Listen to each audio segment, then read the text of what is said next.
everyone. I now call to order the January 27, 2026 concurrent joint meetings of the City Council of the City of Commerce, Joint Powers Financing Authority, and the governing body of the successor agency to the Commerce Community Development Commission to order. It is now 6:10. Madam City Clerk, could you please call the roll? Yes. Councilmember Altamirano? Here. Councilmember Argumedo? Here. Councilmember Rebollo? Here. Mayor Pro Tem Garcia? Here. Mayor Lainez? Here.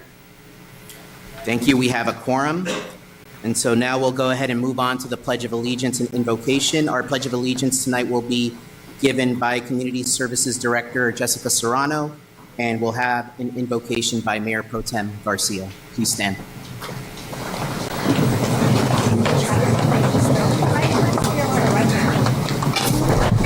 Good evening, everyone. Put your right hand over your heart. Ready, begin.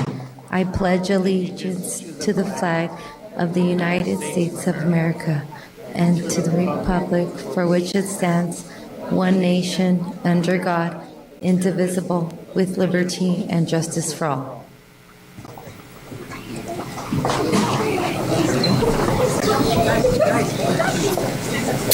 As we gather tonight, let's take a moment to recognize a meaningful milestone, the 66th birthday of the City of Commerce. For more than 6 decades, our city has grown immensely through the dedication of our residents, staff, and businesses. At a time when the world around us continues to face challenges, may this meeting be guided with respect and commitment to our community. Let us keep the people we serve at the center of our work as we look ahead. With that, let us begin this evening's meeting. Thank you.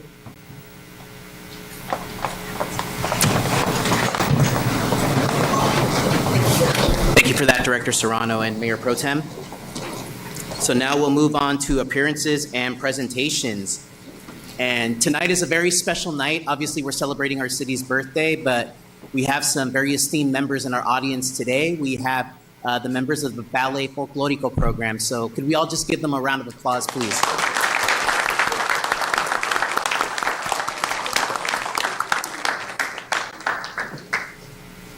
Tonight it is truly an honor to recognize one of the most beloved and culturally rich programs in our city, our Ballet Folklorico program. This program represents the heart, pride, and vibrant traditions of our community. Through music, movement, and traditional attire, Ballet Folklorico celebrates dances from different regions of Mexico, each with its own history, style, and cultural significance. These performances beautifully reflect the diversity and richness of our heritage. Our Ballet Folklorico dancers perform at many city events, right? They've done our city birthday, our 4th of July program, Fiestas Patrias, the Harvest Festival, the Dia de los Muertos event at Park Lawn Cemetery, and of course our tree lighting. And they're always met with tremendous love and support from the community, whether at Dia de los Muertos or any of our community festivals or special events. Their performances bring energy, color, and tradition to our stages and create lasting memories for our residents. The program proudly includes dancers of all ages and skill levels, including our adult masters, advanced, intermediate, and beginner groups, providing meaningful opportunities for participants to learn, grow, and connect through cultural dance. We're especially grateful for the leadership and dedication of their instructor, Ari Cervantes Lopez, whose passion, commitment, and guidance have helped this program thrive and continue to inspire this community. Most recently, our Ballet Folklorico dancers represented the City of Commerce with great pride at the Downey Christmas Parade, showcasing their talent and sharing our city's spirit beyond our borders. On behalf of the City Council and the entire City of Commerce, thank you all. Thank you all for your dedication, your hard work, and for preserving and sharing these beautiful cultural traditions with all of us.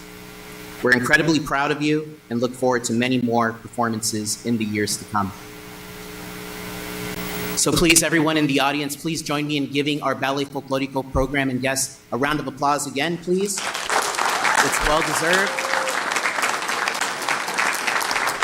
And if our dancers could just stand and be recognized, please, so that we could all see you. You're all stars and you deserve to shine bright, so.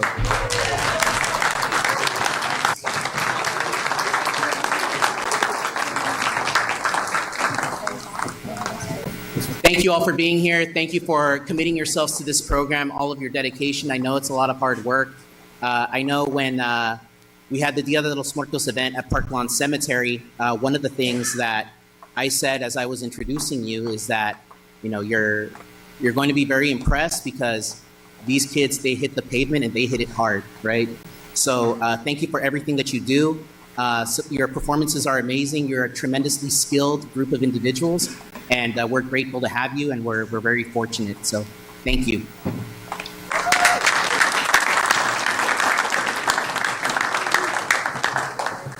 So we're going to ask our Ballet Folklorico participants to remain in their area for now.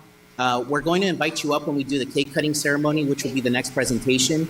But do we have any comments from our city council?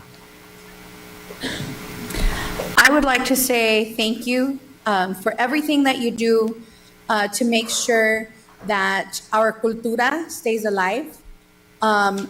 Every single wave of your skirt, turn, zapateado, it is a reflection of our culture, especially at such a sensitive time as it is right now.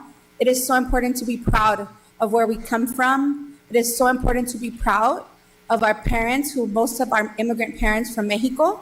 And even though we are now Mexican American, it's so important to make sure that we honor the sacrifices that our families did to immigrate to this country, to give us these opportunities, right? To be able to dance and show the world how beautiful the Mexican culture is.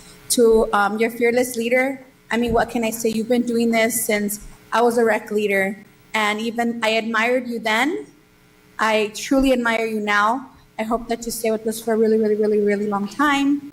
But it's just been so amazing to see a lot of your older dancers have watched them be the little dancers, and now they're like in high school, graduating high school. So to those of you that are in high school, I hope that you continue to stick with Folklorico. Those of you that have gone on to college, I hope that you continue to dance in college. I know Ariana was a beautiful college dancer. She used to show us videos. And so thank you. To the parents, thank you so much for supporting your performers. I know it's trying to go here and there, and costumes and makeup, and one dance here, then you run, and then you change it really quick, and then you have to dance again.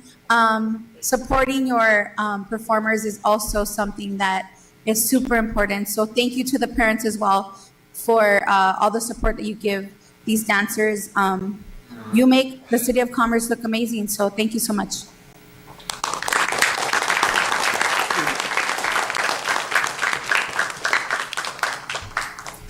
Ari, thank you. I've known you for many years, and I've just seen the tremendous growth in this program, since you've been in charge. And I think you've done a phenomenal job.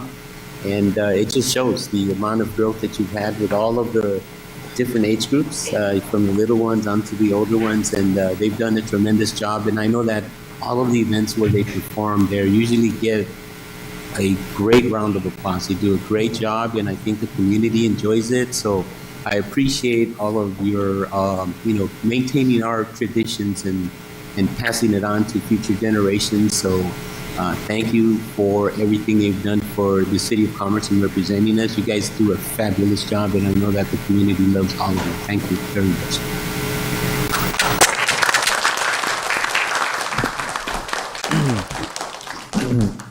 I just want to say, really, I mean, you guys are remarkable. You are, and with staff as well. But are the parents here? Can the parents raise their hand here? Give them a round of applause, because it takes really, it takes commitment and dedication and guidance to get your kids to do something like this that helps them later in the future. So congratulations on your leadership and being good parents. Thank you.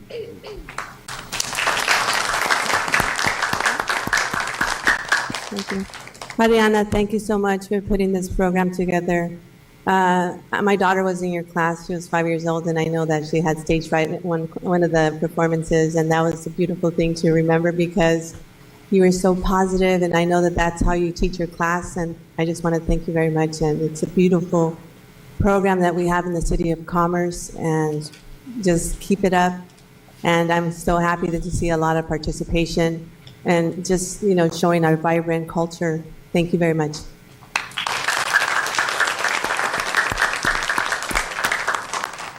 Thank you, City Council, for your comments. And again, thank you all for being here today to really just add some luster, some shine to our city celebration today. I really appreciate you giving us a performance after the council meeting. I know it's a school night, so parents, guardians, thank you, right? It may be a little difficult to wake up in the morning, but we really appreciate you. The community does as well. So you all have certificates. I think those were handed out to you, or they will be handed out to you at the conclusion of the evening. So we'll go ahead and move on to the next item. So as I mentioned earlier, today we're celebrating our city's 66th birthday. So we're going to move on to the celebration of that because it's a very special milestone here in the City of Commerce. 66 years ago, the vision and the dedication of community members who organized and set out to incorporate the City of Commerce, prevent the annexation of our land from any neighboring cities, and the higher taxes that it would come with, was done over 66 years ago today. And through their leadership, determination, and belief in local governance, it made it possible for Commerce to incorporate and chart its own future. So tonight, we honor their legacy in this evening and thank them for the lasting impact of their work. For more than 6 decades, Commerce has stood as a city built on opportunity, hard work, and community pride. From our industrial roots to the vibrant, diverse city we are today, Commerce continues to thrive because of the people who live here, work here, and invest in our future. This anniversary is not just a celebration of our past, but a recognition of the progress we continue to make together, strengthening our neighborhoods, supporting our families, expanding our parks and programs, and ensuring Commerce remains a city where generations can grow and succeed. I want to thank our City Council, our dedicated city staff, our business community, and most importantly, our residents for their continued commitment to making Commerce a strong, welcoming, and forward-thinking city. As we mark 66 years, we honor our history, celebrate our present, and look ahead with optimism and purpose. It is now my honor to invite the City Council and our ballet folklorico dancers to join me as we cut the cake and officially celebrate the 66th birthday of the wonderful City of Commerce. If you could all please join me.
I'm gonna take a slice.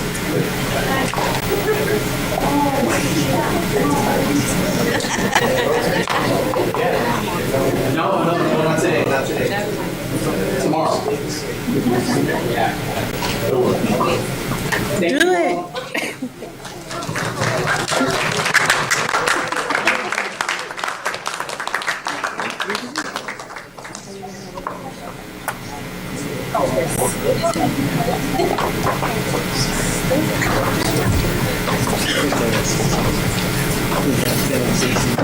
Cat, take a quick picture.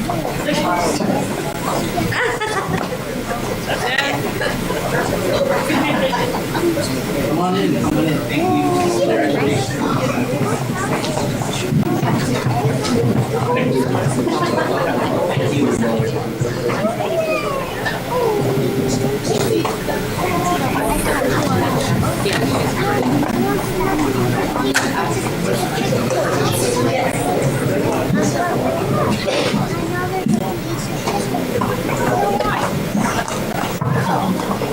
Thank you.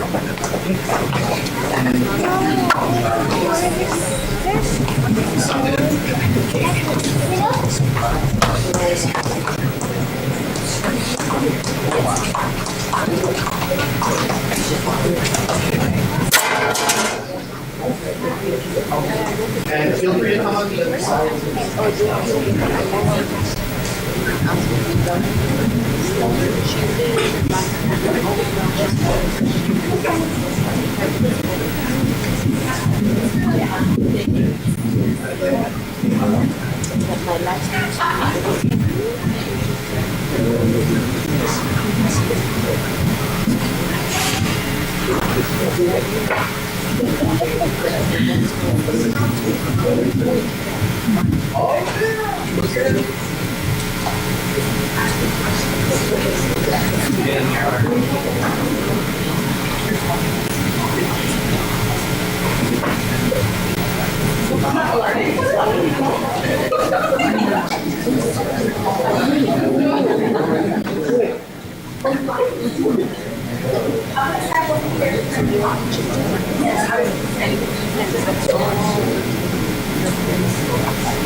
Or should we stand up?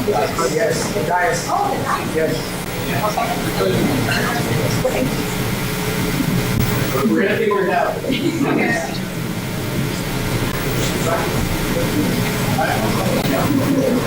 I think that was good. Oh, yeah, that'll look better.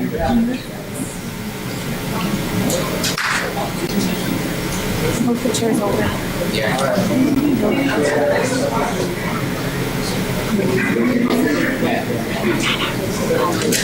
Ariana.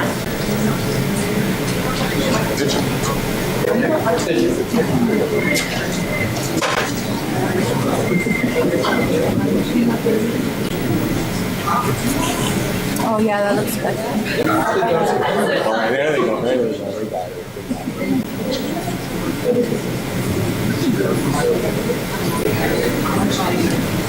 Okay. You in front of me? Like, we can't see you. I'm looking at the. You might want to stand, like, maybe on the side of her. We can't see you. Let's see. Turn around. No menos allí. Yeah. Why don't you switch with him? Have him step down. You can come down. Yeah, that's better. Yes.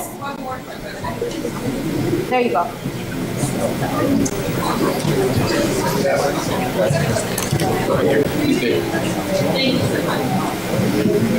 Parents, please come up if you'd like to take a photo. Con confianza.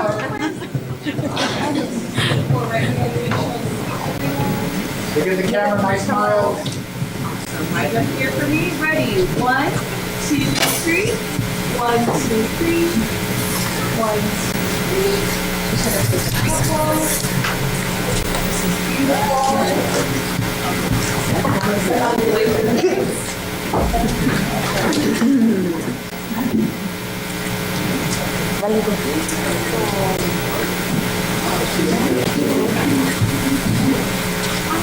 Thank you, everybody.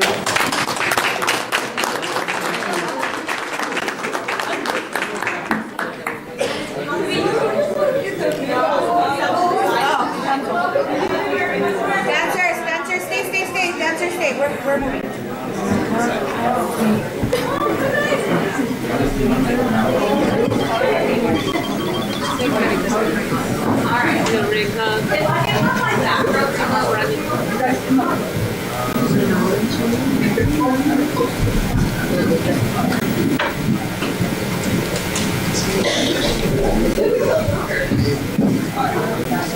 Right up here for me. Ready? 1, 2, 3. 1, 2, 3. 1, 2, 3. One more. 1, 2. Thank you so much.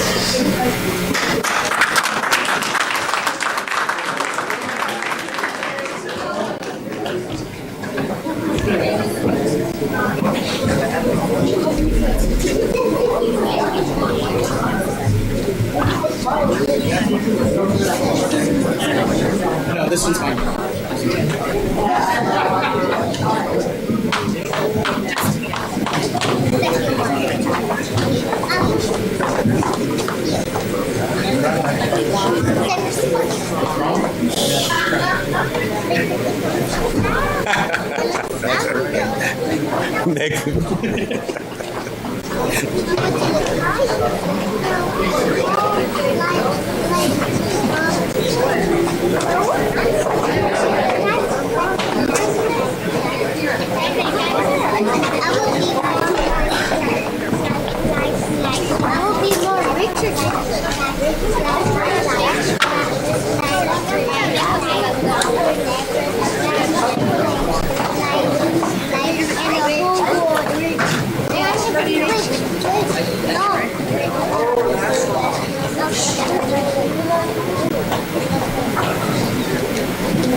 All right, thank you again, everyone, for celebrating our birthday with us. And after this meeting, we are going to have a little reception outside where there will be light refreshments, some hors d'oeuvres, and of course, an amazing performance by our Ballet Folklorico program. So really looking forward to it and hoping that you all stick around. Okay, so we'll go ahead and move on to public comment. At this time, members of the public who wish to address the City Council on any agenda item or any matter not on the agenda and have submitted a speaker slip, please come to the podium in the order that your name is called. I do have one speaker slip today, and if Frank Martinez could please come to the podium.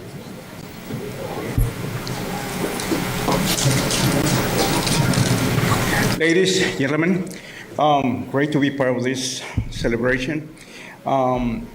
So I have a topic from the last meeting about the new lighting project. My concern is, have the contractor say anything about how to secure the new assets? The stealing of the theft of copper wiring is going up. I mean, a pound of copper, scrap copper, is right now close to $5. And I wonder, how is he planning to protect all these new assets? Because the reason that I mentioned this, copper sold scrap, and the newer the wire, the better the price. That's why, because it can be processed right away, melted. Otherwise, all copper has to go through a process. So this new wire is desired. So my question is, who's protecting this new asset? Do you have a plan how to secure it?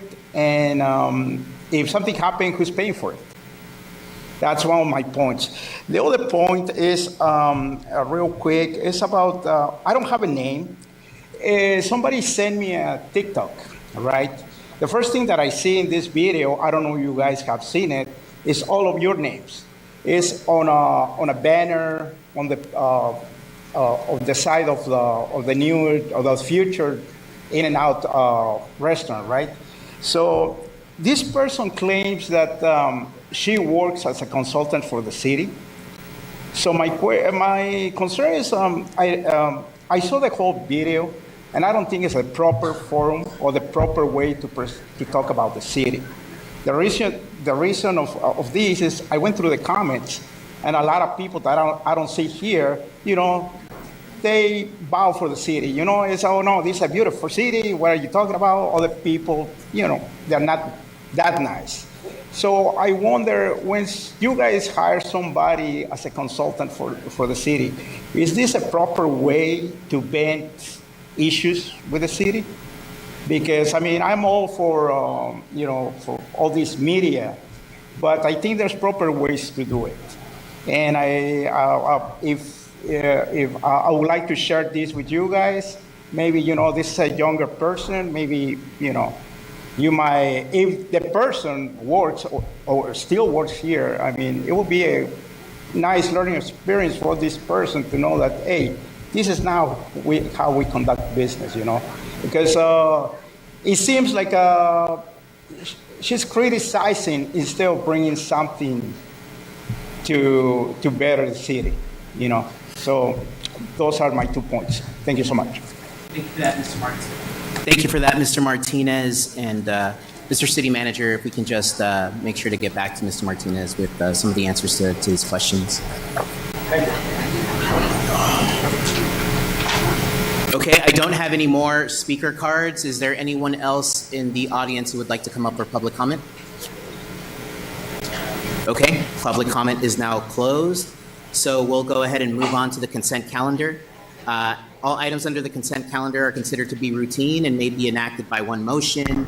There will be no discussion of these items unless members of the public or city council request specific items to be removed from the consent calendar for a separate discussion.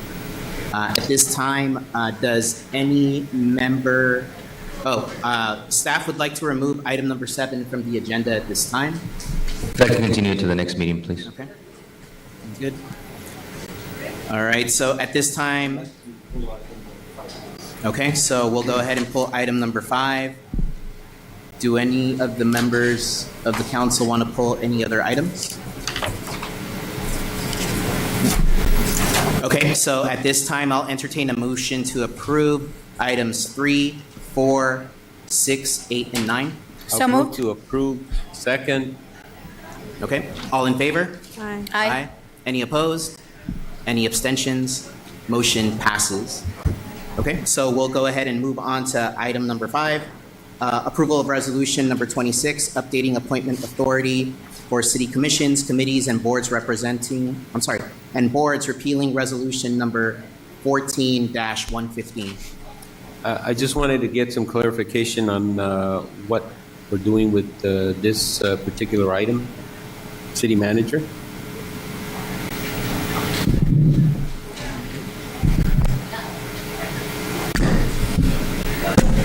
I'll answer this, Councilmember Argumento. As you may recall, at the last meeting, there was appointments to commissions, and there was a question on whether there needed to be council consent or whether an individual member of the council could appoint. And in years past, the practice had been members of the council would appoint without the consensus of the council.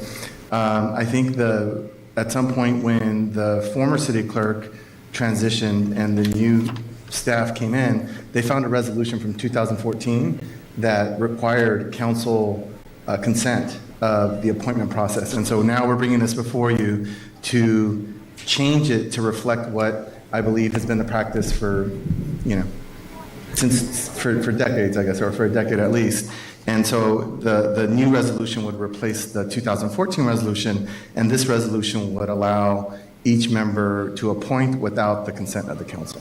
Okay, which has been the common practice that we've had for If I may add, so last week, the city council had a discussion related to this item, and since the departure of the former city clerk, we've been looking at all policy and procedures and realizing that some of our rules don't necessarily match our practice. So as a whole, you may see items like this coming forward where we want to match the city council's practice for literally over a decade to existing ordinances and or policies or resolutions approved by the city council as it relates to that.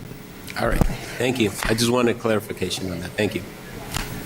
Okay, thank you for that, Councilman and City Manager and City Attorney. At this time, do we have any other questions? If not, I'll entertain a motion. I would move to approve. Second. Okay. We have a motion by Councilmember Argumedo and a second by Councilwoman Rebollo. All in favor? Aye. Any opposed? Any abstentions? Motion passes. Okay, at this time, we'll go ahead and move on to item number 10, which is a presentation from the Sheriff's Department of Public Safety in the City of Commerce. So we'll have our Sergeant Cortez come up to the podium.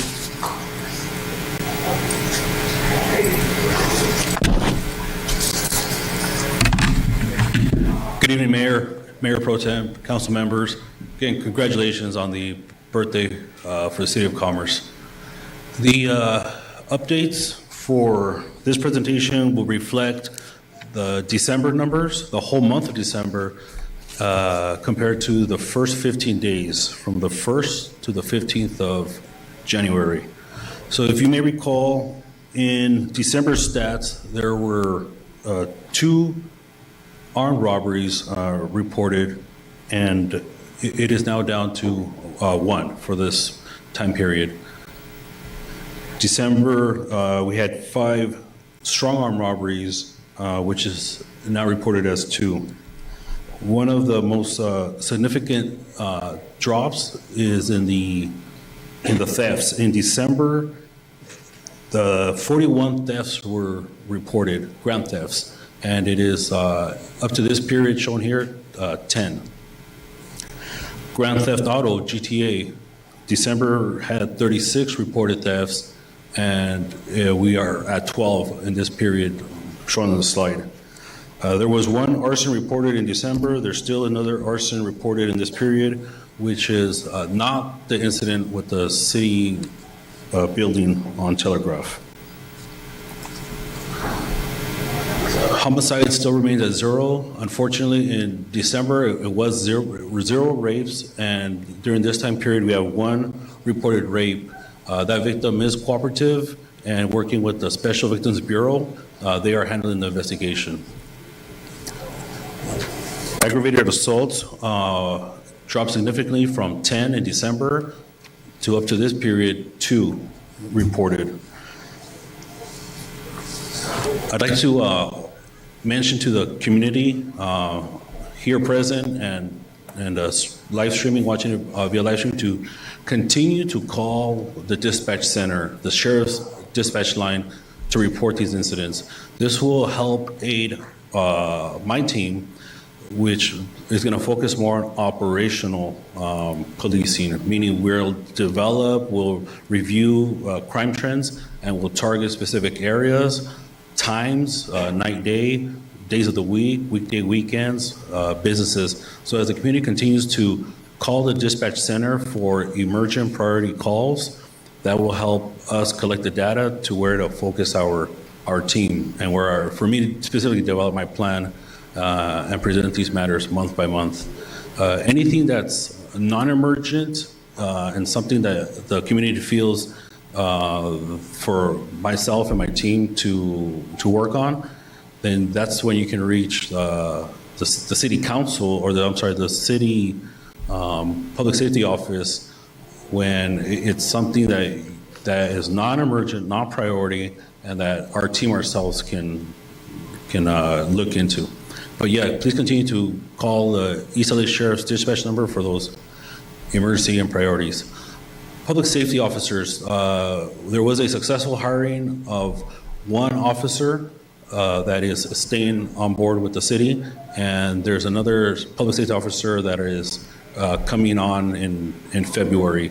Once that person comes on in February, we'll develop a date so that we can do cross-training with the Sheriff's Department, so that these new officers and the public safety officers that are now working with the city will have a new plan for 2026 to successfully curb crime and show the city a little bit more progress in regards to defeating crime. A few notable, Citadel. The Citadel deputies, the last meeting on the 13th of January was my 3rd day in the assignment. Since then, I've met with the members of the Citadel team, and I've introduced a couple of plans that I'm having them take on to use the entire commerce team at Citadel projects, and vice versa, to have them help us on the Commerce City side. We'll continue to present those plans and missions in the next following months. Again, between January 1st and 15th, the deputies have made several arrests, but some that are notable are on January 5th, 2 suspects were arrested for grand theft copper. The value of the copper lines were in excess of $1,000. The 2 transformers damaged, they're not photographed here just to not crowd the slide. The 2 transformers that were damaged were each valued in excess of $5,000. This affected the businesses behind the Commerce Casino, and that incident is still under investigation at the East LA Sheriff's Detective Bureau. When I get information on it, I'll present it at in the next following meetings. On January 7th, during active patrol, the Commerce team stopped a vehicle reported stolen, successfully made the arrest, and recognized that the suspect driver had used a shave key to operate the stolen vehicle, and we're looking into that suspect in regards to any other possible auto thefts in the City of Commerce. On January 11th, Sunday, there was a fire at 5823 Telegraph Road. This building is city-owned. The deputies responded on scene. They themselves took this photograph. They assisted fire with evacuations in the area. Fortunately, there was no persons inside the building at the time of the fire, and the resources that responded, arson investigators, confirmed that there was no persons at the end of the fire. And is there a final slide? No, if there's any questions from the council? Mayor. Thank you for that presentation, Sergeant. I believe we have a question from Councilmember Argumedo. Thank you, Sergeant. Thank you for your report. Very good news, I think, related to crime being down, it looks like. If you don't mind going back to your report there and back up to the statistics on different crimes that you reported on. Yeah, here we go. It looks like you reported in each of these areas, it looks like crime was down and significantly, not just 1 or 2, but in some areas it was pretty significant. And I'm just wondering if you've done any analysis as to what is contributing to that downturn. I mean, it's good news, but I'm trying to, understand a little bit more. Are we doing something different, or is it just the trend? I believe nationally they're reporting that crime is down. I just heard that in the news. So is that part of that, or what exactly are we looking at here? Yes, I agree. The crime numbers are down from this period compared to the whole month of December. Even if the average continues, it'll be down for the entire month of January versus December. I myself took this assignment on the 11th, which is just at the end of this period. So hopefully moving forward, these numbers will continue to come down with our plans that we're developing and the way we're going to conduct policing moving forward in 2026. If anything there is to guesstimate, would probably be that holiday, that Christmas season. In Christmas, there's a lot of times where thefts occur more often in businesses or in people's vehicles. And that might be the reason why those numbers in December are much higher than January. Okay. All right. And if you are doing anything, different, I mean, we definitely, I think, as a council would like to know if it's different tactics, different ways you guys are addressing, patrolling, I mean, we'd like to hear it. And if you yes, be I able to help understand. with any of that. Looking forward to February's presentations and numbers. We'd look for the numbers to come down in addition to presenting the operations that we have planned. Again, the time I took control of this assignment was that week that I had reported, and up until then, we've done a lot of planning and gathering our resources in addition to the training that the deputies have taken and are going to continue to take to successfully operate our missions. All right. Thank you. Thank you. Thank you for that, Councilman. Any other questions from the council? Okay. Well, the sergeant just kind of left, but I don't know that we were done. Sergeant, again, thank you for your presentation. I think, this is your second presentation here in the city, and one of the things that I've noticed about your kind of style and your delivery is that it's very informational, right? One of the things that you've talked about over the past couple of meetings is who the community should call in the event of an emergency or a non-emergency. And so, Mr. City Manager, I think it would be a good idea for us to put together like an informational sheet, right? Just to help guide our community as far as what to do in certain situations, who to reach out to, and then pass that out just to make sure that everybody is kind of marching to the beat of the same drum, right? Yes. So I think that could be effective. We'll certainly distribute it at our neighborhood watch meetings, but I think it should be a community pass out as well. Mr. Mayor, if I can add to your, I don't know if it was the city of Bell or Bell Gardens.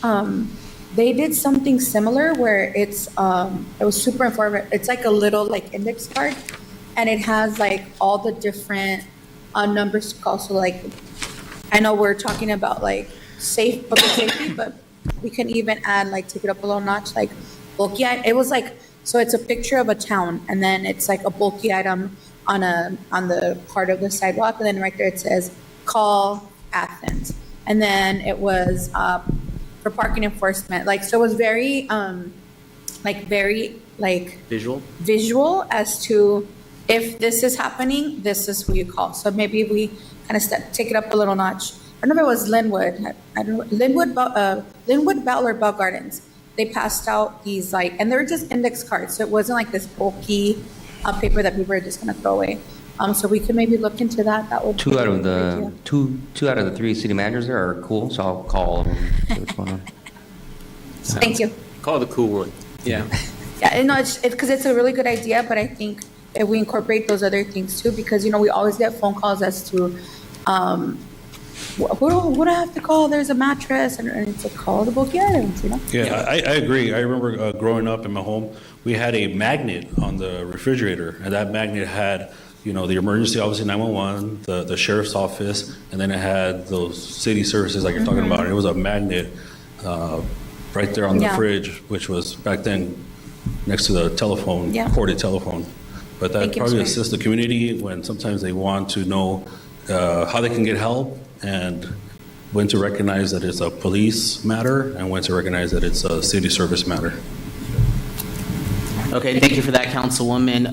Thank you for that, Sergeant. Taking us back to the days of rotary phones and landlines, so appreciate it. Just a couple of minor things. There is a homeless encampment that seems to be brewing along Washington near the 5 freeway, and I think it's a public safety hazard because I've heard a couple of reports of people actually walking onto the on-ramp. So if maybe we can take a look at that and see if we could remedy that, just because we don't want anybody getting hurt. Perfect time to bring it up. Tomorrow is a homeless encampment operation. I won't go into the details so that we can successfully have that mission done. But tomorrow specifically, there will be work done in regards to those encampments. Okay, great. Thank you for that, Sergeant. If no other questions, appreciate it, and we'll move on to the next item. All right, thank you. Okay, so we will now move on to item number 11, which is support for households in immigration emergencies and legal defense. Who will be presenting on this today? Myself, Honorable Mayor. So, Honorable Mayor, members of City Council, the staff report and recommendations before you is a culmination of the discussions and direction that I've received from the Mayor Pro Tem, and different members of the City Council. The city, I think, it's a reflection of the city's commitment to ensuring the equity and human dignity that is paramount to our residents, and it's paramount to our immigrant community. The item before you is part of several city efforts that will be providing information to the public about all the different activities we're doing to protect vulnerable population that we have, in addition to trying to build and continue to have a strong community.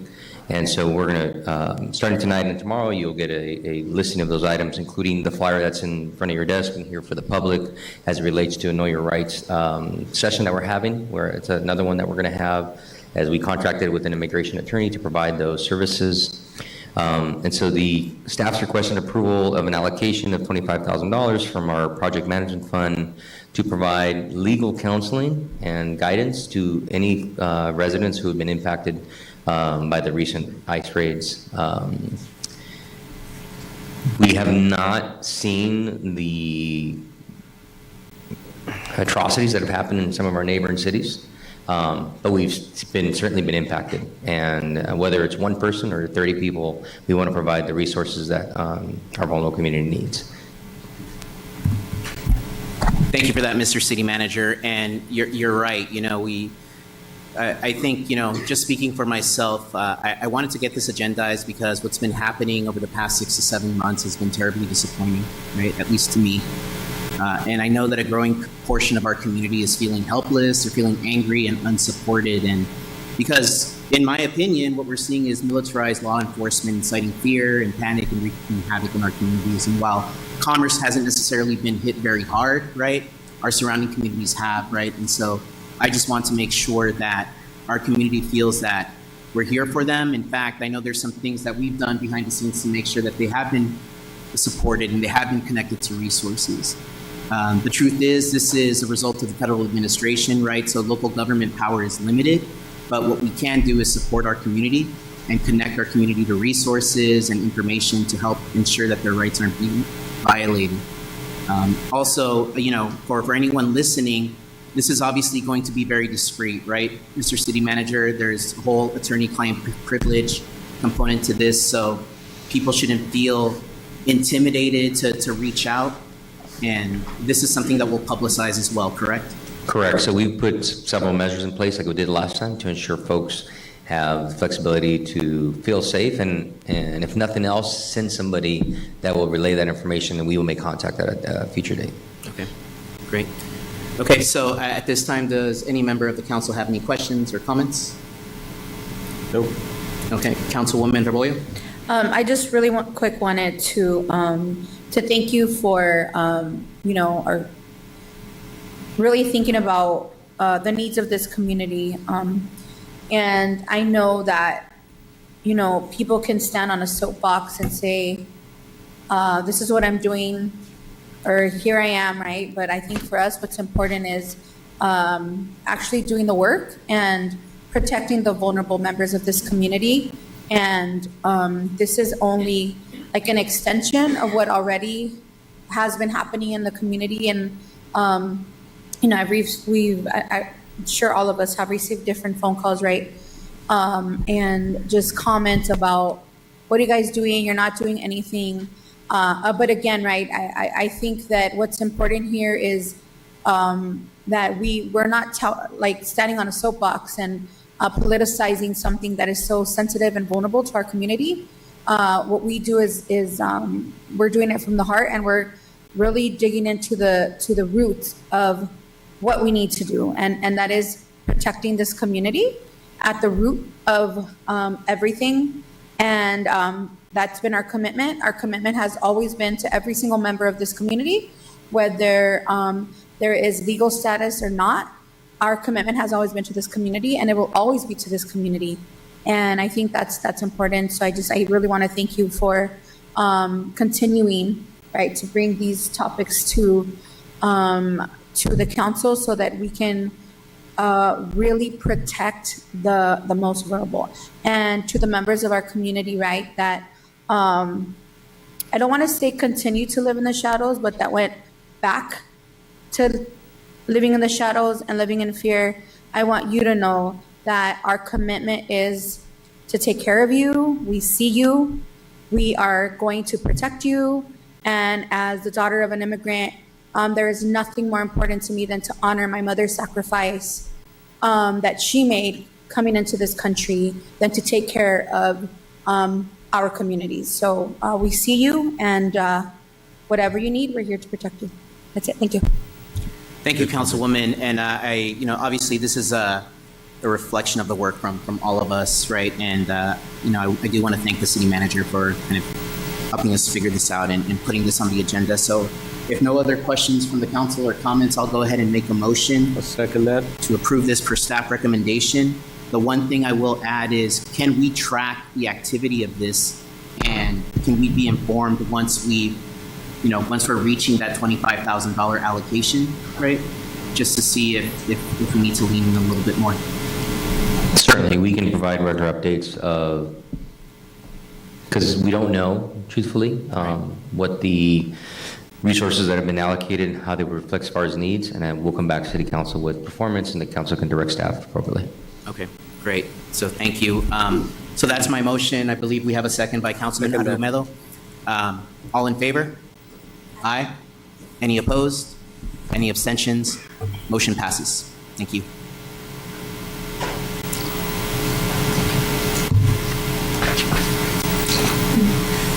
Okay, so we are now going to move on to item number 13. We're going to skip 12, right?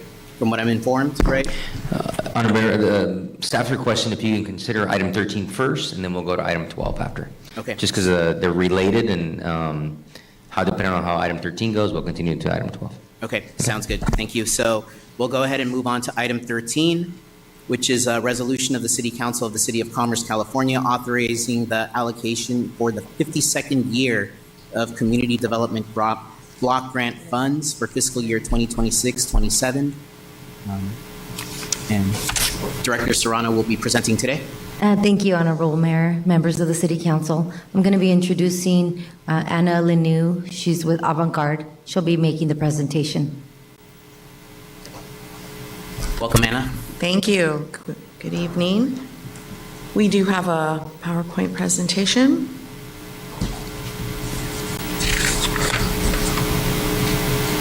Great.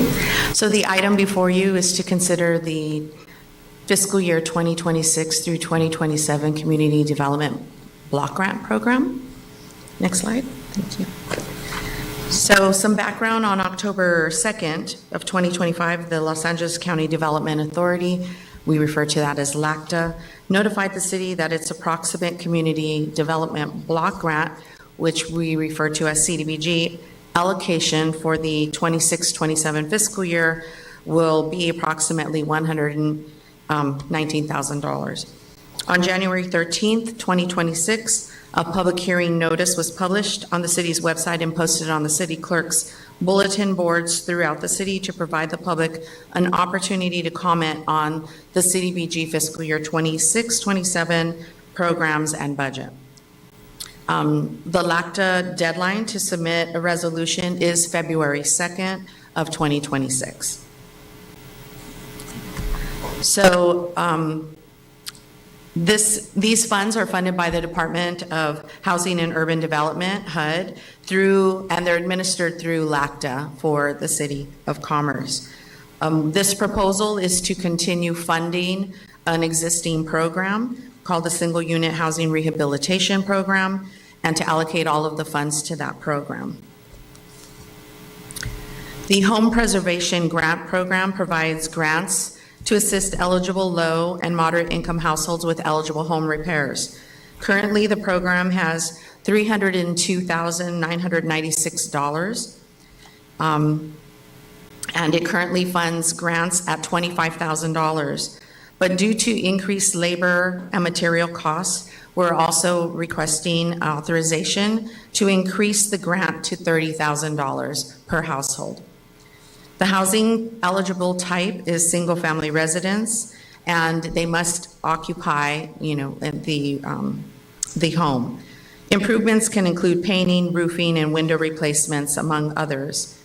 And they need to meet income eligibility for the household, as noted there. The recommendation to the City Council will be to conduct this public hearing to receive public input on the proposed fiscal year 26-27 Community Development Block Grant Program, adopt a resolution authorizing the allocation for the 52nd year of CDBG funds for fiscal year 26-27, authorize the city manager or designee to prepare, execute, and submit the planning summary agreements and all required documents for the fiscal year 26-27 CDBG program year. Take any additional related action as deemed necessary, or provide staff with further direction. And I'm happy to answer any questions if you'd like to discuss other options. Thank you for your presentation, Anna. So at this time, does anyone on the council have any questions? Councilwoman Rebollo? Really quick, for the grant, because I know we've previously, and I think I've asked this of all our programs, we previously established eligibility lists.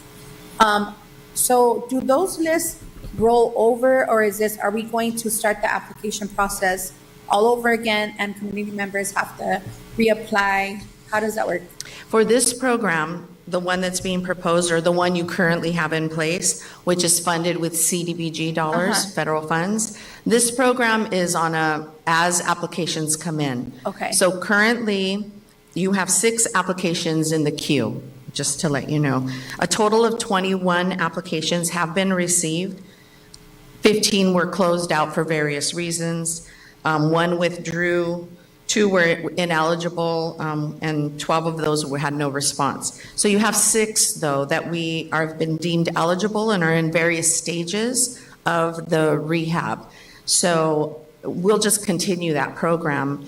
As I mentioned, there's $302,996. And if these 6 homes that are in the program are committed, that will leave $122,996. So approximately 4 more homes could enter the program, if they're interested.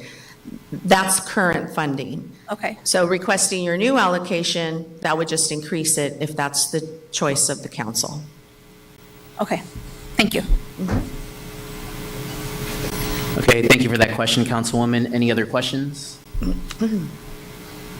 And Anna, just to be clear, the reason you're recommending an increase in the grant is because there's basically there's more supply than demand, right? Is that what we're? No, the increase is really due to the increased price of materials, construction materials and labor costs. So just increasing it $5,000 kind of keeps up with, the increase of cost of, living, basically. Okay.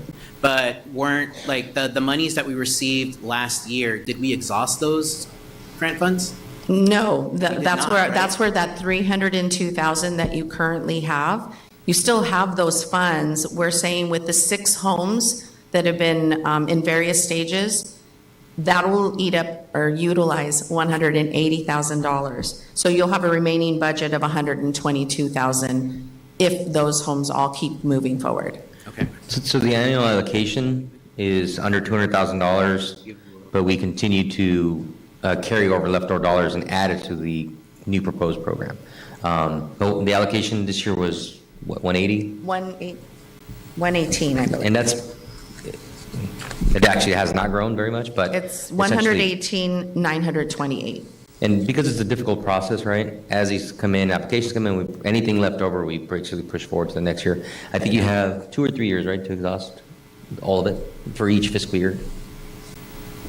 You usually have a little more time than that. It's Okay. based on if you're spending. So it's based on a rolling percent, like rolling amount that you spend. So it is important to spend the funds on the program. For sure, but it's going to, basically the backlog of funds that we have, we still have a couple of years before we need to exhaust it, correct? So. Correct. But I do agree the materials have increased, right? The price of materials have increased. Projects have gotten a lot more expensive. At the same time, we want to make sure that this is available for as many homes as possible. So, I think we do keep it at the 25, right? At least for now, see where we are this time next year. And if we need to make a change at that point, just given the demand, maybe we could look at it then. But I think for me, personally, I just want to help as many households as possible. I agree. I agree. And do you want to continue, do you want to allocate the full amount to this program for the next fiscal year? Yeah, I think so. Yeah, absolutely. Okay. Yeah. And this is a public hearing, so you need to I'll open it the up in a public hearing. second. Okay. Yeah, for sure. And as Anna mentioned, we will now open the public hearing. Do we have any members of the public who have any public comments on this item?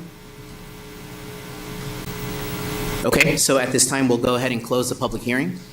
And I'll go ahead and entertain a motion for this item, but we do have another I'm so question. sorry. Something just like, you mentioned that there was money rolled over from the last allocation. So, because I know like I've received so many phone calls from community members about our Fix-It grants. And so is it because we didn't get enough applicants? Is it, what are we doing to promote that we have these programs? Because I find it really hard to like really understand that there is money left over when I know that there's a lot of members of this community who have asked for these programs to help fix their homes. Do we know why? I can tell you that the beginning of this particular program predates us, Okay. so, but at least since we've been involved, there have been, and what we can track, there have been 21 applications. Okay.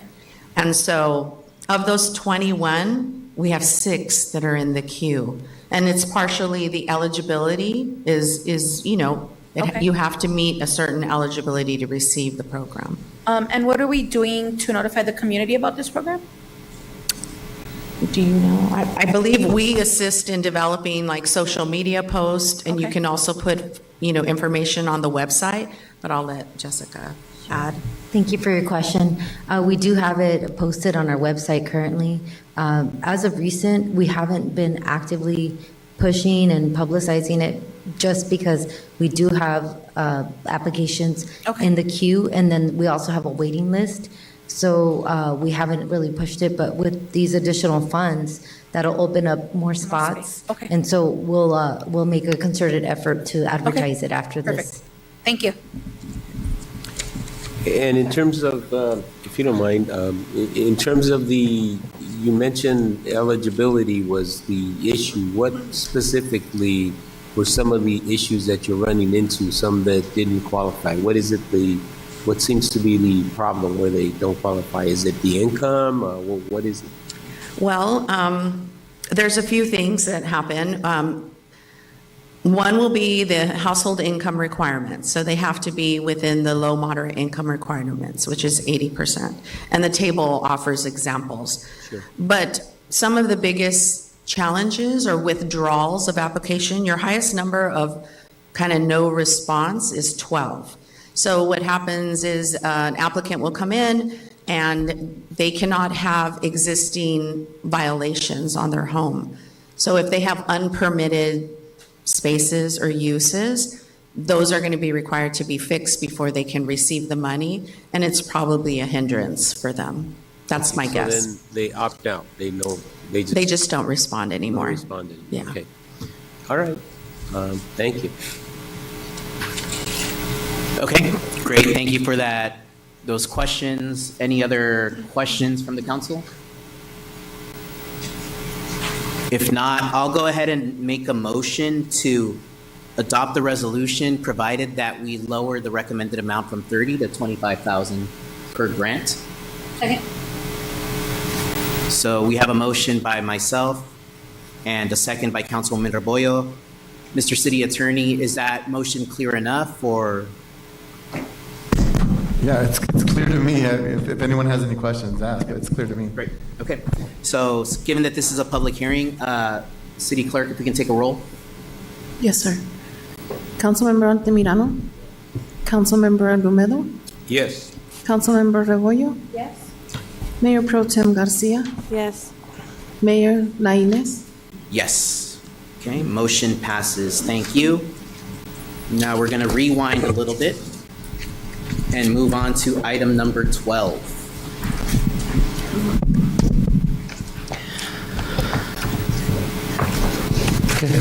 Good evening, Mayor, members of the City Council. I'm Jessica Serrano, your Community Development Director, and I'm here to present the proposed Commerce Home Beautification Grant Program.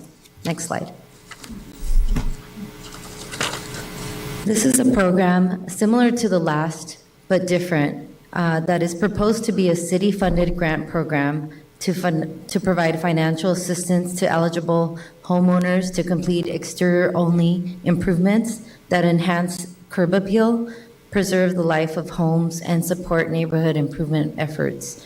The maximum grant amount is proposed to be $10,000 per eligible household. The program term will be 2 years or until funds are exhausted.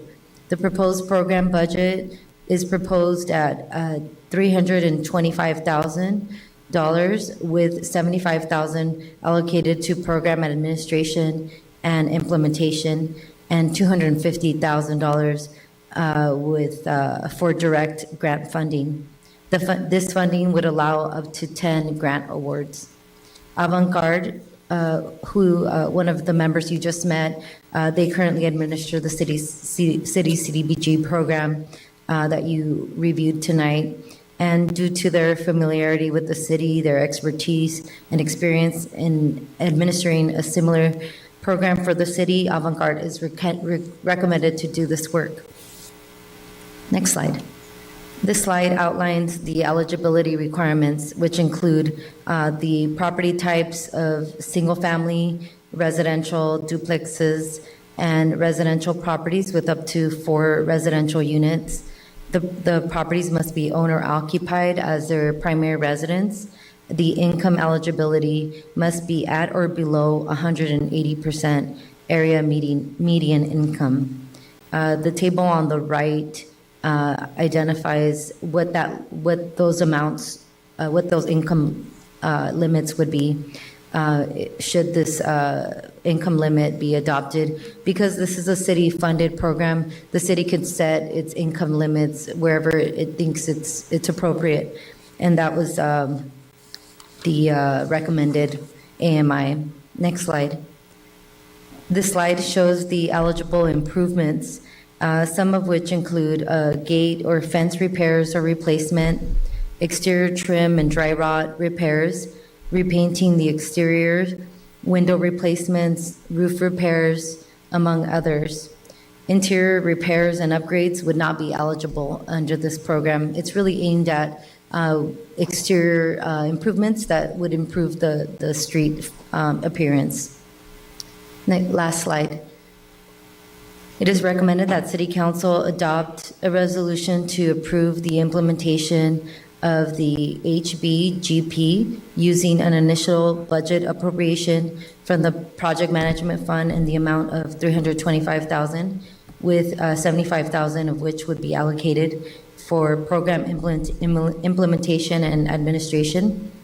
Authorize the city manager or designee to develop and adopt policies and procedures for distributing funds for qualified expenses to property owners participating in the program, eligibility criteria, allowed expenses, and application process, among others.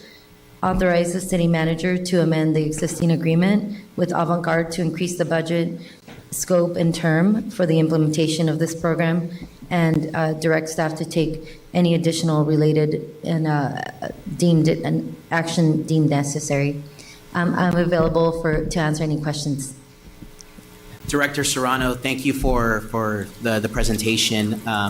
As we learned with the last item, right, the current Home Fix-It program that we have that uses CDBG funds just isn't casting a wide enough net, in my opinion, for our community. So, I think we see that with having funds left over from the previous program. And I know there's various factors, right, but income eligibility is one of them. And so, what I think we should do is we should create a city-funded program to capture those who are not eligible for the current program. Because at the end of the day, I think we all want to beautify our neighborhoods, right? We want to make sure that our community can bring their properties up to code compliance. But, we're talking about a $10,000 kind of grant. That's what we're recommending.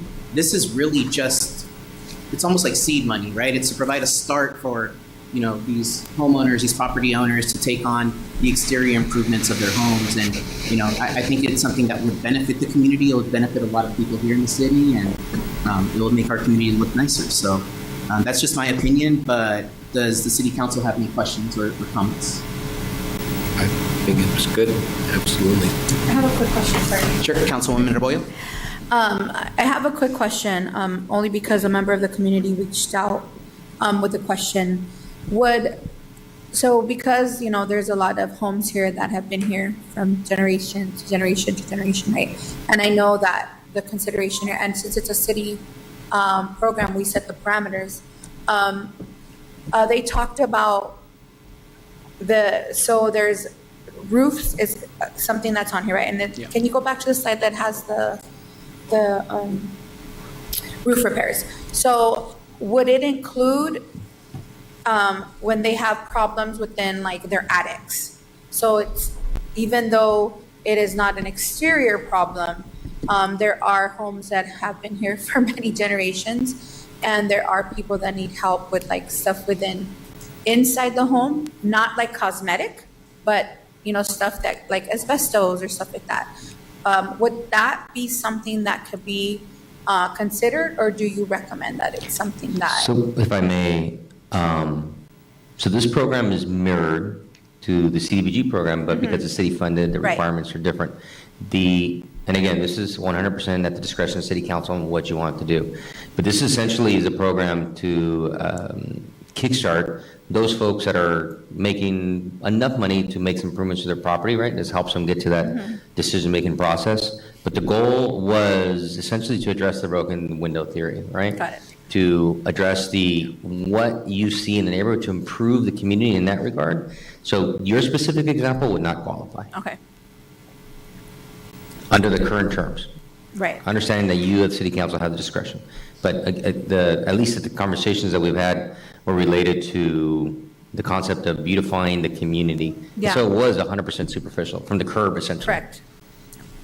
Thank you for that question, Councilwoman. Any other questions from the council?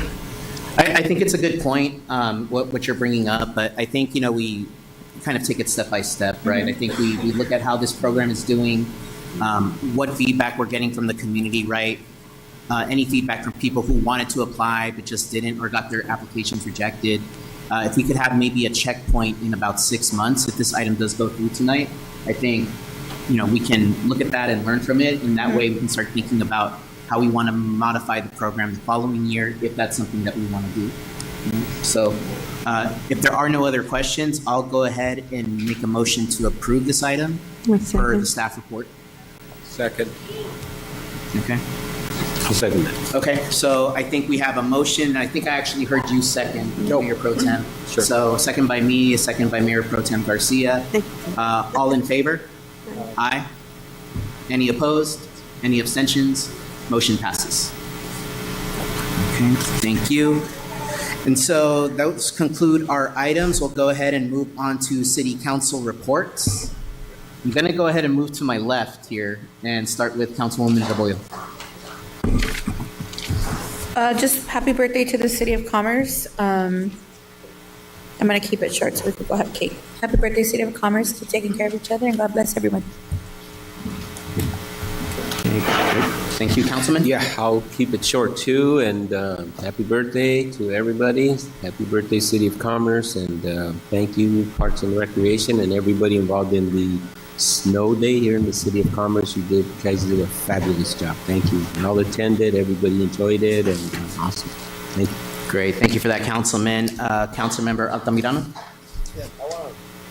I'd like to have a meeting with our city manager and possibly mayor, if you would like to as well, with whoever's running the program or managing the program at the senior center with the arts, because I'm hearing that the seniors are ready to display their art, and I want to create something elegant and beautiful and celebrate their art and have the residents to be able to see it. So I want to create something in the very near future. So I'd like to schedule something with you guys and sit down at the senior center. Okay, that's it. Thank you. Okay, great, and I think that's good feedback. I know the people at the senior center have been working hard on their pieces, right? They're producing really beautiful things, so I think it's time to showcase it a little bit, right? So, well, we'll go ahead and have that meeting. Thank you for that, Councilman, and Mayor Pro Tem. Thank you, Mayor. I want to thank Social Services, Public Safety, and our Sheriff's Department that came out for the point and count on the homeless. From my understanding, the PIT consists on an observational count and survey the homeless people. This count provides the city with better understanding on the scale of demographics of the people experiencing homelessness within Commerce. So great job with that. And I would like to see a presentation on the stats and what kind of services we provide.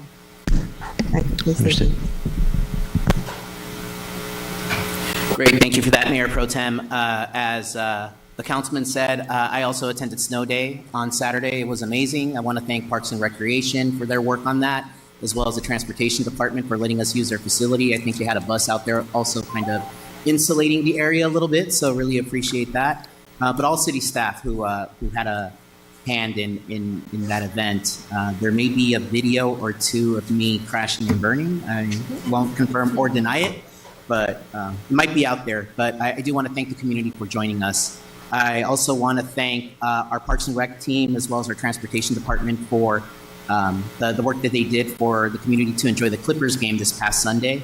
It was a 37-point victory by the Clippers. I mean, come on, the Nets are terrible, right? But 37 points. Great game. I think it was well enjoyed. We had a couple of my colleagues here, Councilwoman Rebollo and Councilmember Argumedo, who attended. I know they had a great time, as well as their families and their friends. So that was a great event. I want to wish our wonderful city a happy birthday. And since we are all commerce, happy birthday to us all. Thank you. Meeting adjourned. And if everyone can follow me or follow us outside, because I think it's time for refreshments, hors d'oeuvres, and a wonderful performance. So.